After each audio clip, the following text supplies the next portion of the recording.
So hello everyone, welcome to another video. आज के इस वीडियो में हम लोग हैंड रेडियोग्राफी सीरीज का both hands PA view cover करने वाले हैं। जैसा कि आप सबको पता है कि प्रीवियस वीडियो में हमने एपी का ही सिंगल हैंड के लिए पढ़ा था एक्सरे का, ठीक है। तो आज के इस वीडियो में हम लोग पढ़ेंगे बोथ हैंड्स के लिए पीए व्यू, ओके। देन फिर आगे हम लोग इसको कंटिन्यू करेंगे AP single hands, both hands AP, okay. इसी तरह से लेटरल ओब्लिक, ये सारे प्रोजेक्शंस हम लोग आगे की क्लासेस में पढ़ने वाले हैं। तो चलिए शुरू करते हैं आज का वीडियो। सो आइए देखते हैं बोथ हैंड्स एक्सरे पीए व्यू में। तो जैसे कि मैंने बताया था प्रीवियस वीडियो में कि प्रोटोकॉल्स होते हैं कुछ, उन सारी प्रोटोकॉल्स को फॉलो करके हम एक्सरे जो है वो परफॉर्म कर सकते हैं किसी भी व्यू का, ओके। तो उसी प्रोटोकॉल को हम लोग फॉलो करते हुए आज भी देखेंगे, ओके। सो जो प्रीवियस वीडियो में मैंने बताया था उसकी एनाटमी और इसकी एनाटमी, तो एनाटमी दोनों की सेम ही रहेगी, क्योंकि दोनों में हमको क्या करना है, बोन्स और जॉइंट्स के नेम एंड लोकेशन देखनी है उसकी, ओके। तो क्योंकि हम लोगों ने प्रीवियस वीडियो में सिंगल हैंड एक्सरे के लिए देखा था, ओके। सो यहाँ पे हम लोग क्या कर रहे हैं, बोथ हैंड पीए व्यू देख रहे हैं। सो इसलिए जो यहाँ पे आईआर की साइज है एंड उसकी जो पोजीशन है, ओके, सो वो चेंज हो जाएगी। तो यहाँ पे आईआर की साइज क्या होगी, 10/12 इंच, ओके।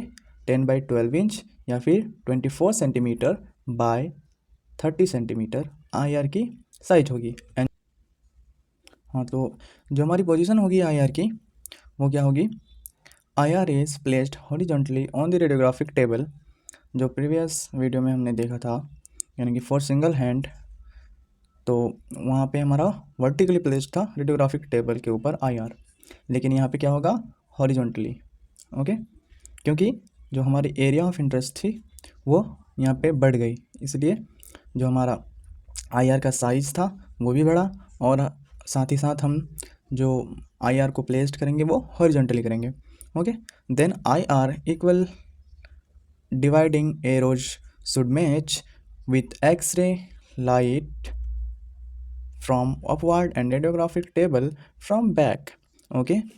तो क्या हम ये बताया था इसमें, हमने इस पॉइंट में कि जो हमारी आईआर है उस पर एरोज़ लगी हुई रहती है चारों तरफ से, तो उन एरोज़ से हमें एक्सरे लाइट जो है उसमें भी एरो लगी हुई थी चारों तरफ से, तो उन दोनों की एरोज़ को हमें मैच करनी पड़ेगी अपवर्ड ऊपर से। एंड रेडियोग्राफिक टेबल जो है उसमें बीचों बीच एक लाइन खींची हुई रहती है, या फिर यूँ कहें कि डिवाइड होता है रेडियोग्राफिक टेबल, ओके, उस पार्ट से। तो रेडियोग्राफिक टेबल से भी हमको मतलब कि क्या करना होता है, रेडियोग्राफिक टेबल से नीचे से भी हमको इसको मैच करना होता है, इससे आईआर से। हाँ, तो अब जो हमारी पेशेंट की प्रोटेक्शन होगी, यानी कि थर्ड पॉइंट है, तो पेशेंट की प्रोटेक्शन तो सबसे पहले आपके माइंड में होनी चाहिए, ये आप क्लियर कर लो पहले तो, ठीक है। तो पेशेंट प्रोटेक्शन यहाँ पे भी सेम ही होगी, ओके, इसमें भी कोई चेंज नहीं होगा। Patient should be provided thyroid lead shield and abdomen lead apron including upper and lower abdomen, okay. तो इसमें मैं बता देता हूँ आप लोग को, तो ये जो पार्ट है, ये जो पार्ट है आपका, ठीक है, ये हमारा थायराइड लीड शील्ड जहाँ पे कवर होती है, ओके। एंड ये पूरा है हमारा एब्डोमेन वाला एरिया, जिसमें कि ये वाला पार्ट जो है, ये वाला पार्ट, ये है हमारा अपर एब्डोमेन, एंड ये जो पार्ट है ये है हमारा लोअर एब्डोमेन, ओके। हाँ, तो अब देखते हैं हम इसकी फोर्थ पॉइंट, जो कि है हमारा patient and part position, okay. Patient and part position, तो for both hand PA view, patient and part position क्या है हमारी, both hands are placed on IR in PA position, ठीक है, क्योंकि हम PA ही पोजीशन का तो ये ले रहे हैं, तो इस तरह से जैसे यहाँ पे आप देख सकते हो, इस तरह से हमको IR के ऊपर अपना बोथ हैंड्स PA पोजीशन में रखना होता है, ओके। देन हमारा सेकंड पॉइंट है fingers of both hands are fully extended and slightly separated from each other, okay. तो क्या करना है, दोनों हाथ की जो फिंगर्स है ना, फिंगर्स, उसको क्या करना है, फिंगर्स को फुली एक्सटेंडेड रखना है पहली बात, एंड स्लाइटली सेपरेट रखना है एक दूसरे से। ऐसा ना हो कि दोनों फिंगर्स को यहाँ पे जैसे यहाँ पे ऐसे, मतलब कि मैं बता रहा हूँ ऐसे यहाँ पे, ठीक है, दोनों फिंगर्स आपस में क्या हो, मैच हो जाए, ऐसा नहीं होना चाहिए। ऐसा करने से जो हमारी एक्सरे की फिल्म आएगी उसमें जो मसल्स होगी और जो बोन्स होगी ना, वो ओवरलैप हो जाएगी एक दूसरे से, ओके। तो इसलिए हमको इसको स्लाइटली सेपरेट रखना होता है एक दूसरे से। देन क्या बोल रहा है, thumbs of both hands, thumbs जो हमारी थंब है, of both hands should be placed at a distance, okay. तो इन दोनों को एक डिस्टेंस में रखना है, ये देख रहे हो ना आप, यहाँ पे ये डिस्टेंस पे है, ओके। तो एक डिस्टेंस पे इन दोनों को प्लेस्ड करके रखना है, ऐसा नहीं कि दोनों को आपस में हमने मिला के रखा हो, ओके, जिससे कि मैंने बताया कि ओवरलैप हो जाएगी और क्या होगा, जो फाइनल इमेज हमारी क्रिएट होगी उसमें बोन्स आपस से में एक दूसरे से ओवरलैप हो जाएंगी, ओके। देन आती है हमारी फोर्थ पॉइंट, जिसमें 1 to 2 इंच ऑफ रेडियस, इसका मतलब आप लोग इंच समझना, ठीक है, of radius and ulna bones must included in IR। तो IR में ना रेडियस और अल्ना बोन जो है वो 1 to 2 इंच, तो radius and ulna 1 to 2 inch हमको इंक्लूड करना है IR में। एंड इसका लास्ट पॉइंट है सैंडबैग जो है, सैंडबैग्स ऑफ बोथ फॉर आर्म्स, तो दोनों फॉर आर्म्स में हमें सैंडबैग्स लगाना होता है अननेसेसरी मूवमेंट को रोकने के लिए हैंड की, ओके। सो गाइस स्टार्ट करते हैं अपना फिफ्थ पॉइंट और last point, both hand PA view का, जो कि हमारा सेंट्रल रे डायरेक्शन, ओके। जो सेंट्रल रे की डायरेक्शन होगी वो कहाँ पे होगी, है ना, इसको हम यहाँ पे देखेंगे।